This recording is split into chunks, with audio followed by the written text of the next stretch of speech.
شروع اللہ کے نام سے جو بڑا مہربان نہایت رحم والا ہے۔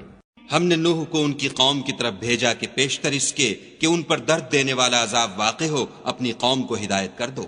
انہوں نے کہا کہ بھائیو، میں تم کو کھلے طور پر نصیحت کرتا ہوں کہ خدا کی عبادت کرو اور اس سے ڈرو اور میرا کہا مانو۔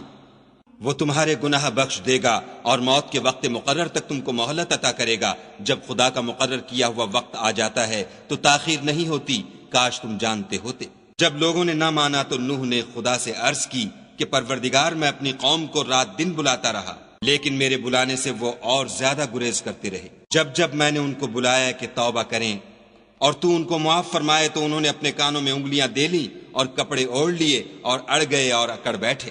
پھر میں ان کو کھلے طور پر بھی بلاتا رہا اور ظاہر اور پوشیدہ ہر طرح سمجھاتا رہا، اور کہا کہ اپنے پروردگار سے معافی مانگو کہ وہ بڑا معاف کرنے والا ہے۔ وہ تم پر آسمان سے مہ برسائے گا اور مال اور بیٹوں سے تمہاری مدد فرمائے گا اور تمہیں باغ عطا کرے گا اور ان میں تمہارے لیے نہریں بہا دے گا۔ تم کو کیا ہوا ہے کہ تم خدا کی عظمت کا اعتقاد نہیں رکھتے، حالانکہ اس نے تم کو طرح طرح کی حالتوں کا پیدا کیا ہے؟ کیا تم نے نہیں دیکھا کہ خدا نے 7 آسمان کیسے اوپر تلے بنائے ہیں، اور چاند کو ان میں زمین کا نور بنایا ہے اور سورج کو چراغ ٹھہرایا ہے؟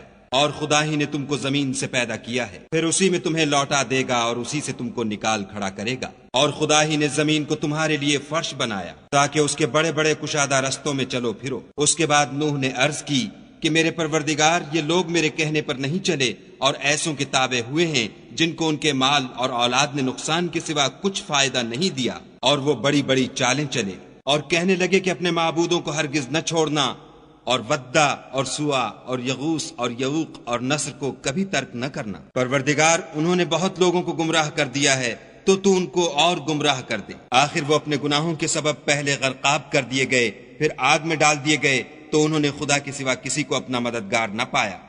اور پھر نوح نے یہ دعا کی کہ میرے پروردگار، کسی کافر کو روئے زمین پر بستہ نہ رہنے دے۔ اگر تو ان کو رہنے دے گا تو تیرے بندوں کو گمراہ کریں گے، اور ان سے جو اولاد ہوگی وہ بھی بدکار اور ناشکر گزار ہوگی۔ اے میرے پروردگار، مجھ کو اور میرے ماں باپ کو اور جو ایمان لا کر میرے گھر میں آئے اس کو اور تمام ایمان والے مردوں اور ایمان والی عورتوں کو معاف فرما، اور ظالم لوگوں کے لیے اور زیادہ تباہی بڑھا۔